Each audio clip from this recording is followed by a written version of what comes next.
Shadestepper is incredible. It blew my mind how well this build performed in Legendary Island, and I was even able to beat the Eye without using a health potion. Here's the build that I'm using.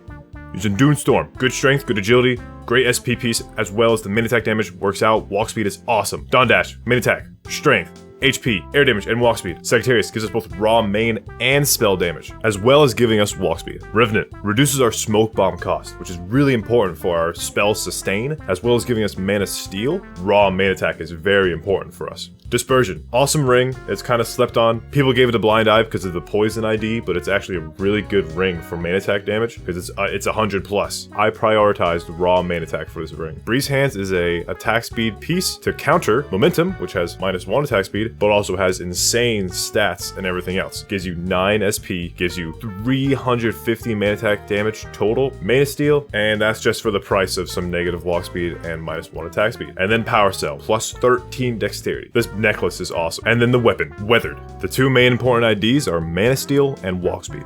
And then the ability tree. The first important thing is Backstab. Makes your multi-hit into a single devastating hit. If you strike an enemy from behind, it deals double the damage. Vanish will let you hide in the shadows. While in the shadows, you get to take advantage of Surprise Strike. Your first hit will deal plus 80% more damage out of Vanish. Really good burst damage. Silent Killer pairs with that so that you can use Vanish more often by killing enemies with Surprise Strike, and then you can Vanish again. Shadow Travel, while in Vanish, your speed is incredibly fast. This also allows us to get Dagger Proficiency, increases our main attack's range. The next huge damage gain ability that we get is Marked. When your Smoke Bomb hits an enemy, it adds a mark. Enemies will take extra damage when they have marks, and we buff this by adding more marks, the amount of damage they take from having marks. We also buff Surprise Strike. Fatal Spin is nice to have. It adds a mark when you use a spin attack. This is good if the enemy doesn't have any marks added yet. You can open up with Surprise Strike, Fatal Spin, add some marks. Harvester is so good. It also gets buffed again to giving us 10 mana for each leftover mark an enemy had before it died. The max amount of marks we can put on our enemies is 6. We get 60 mana from killing one enemy that has 6 marks. And even if they don't have 6, it's giving you plenty of mana to sustain the spells that you're trying to use. And this is especially useful with the ability Satsujin. If an enemy has 3 marks and 70% of their health or more, your next multi-hit or main attack will deal plus 150% damage. This is huge.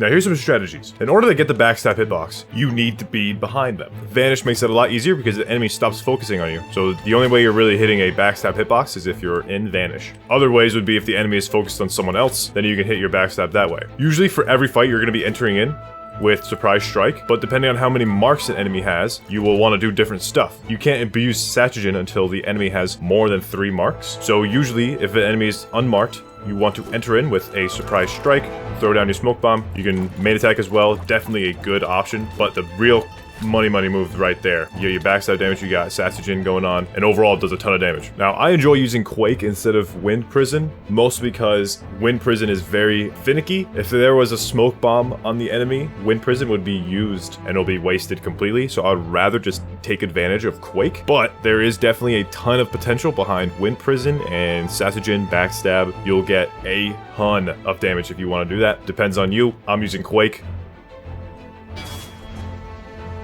130,000 damage. Now, it must be mentioned, Shadestepper has a bad reputation because of how it performs in raids. It is definitely not the best option for soloing Greg, but this class is still super viable for pretty much anything. This class works really well. This class is definitely a really fun option. I've been using it in raids, and it's definitely the most fun I've had doing Legendary Island. This class is slept on, it's underrated. People have gone on and on about how Assassin needs a rework. If anything, Archer needs a rework, alright? Shadestepper is completely viable, and I really want you to try it out. Give it an honest try. It is definitely the most fun I've had as Assassin.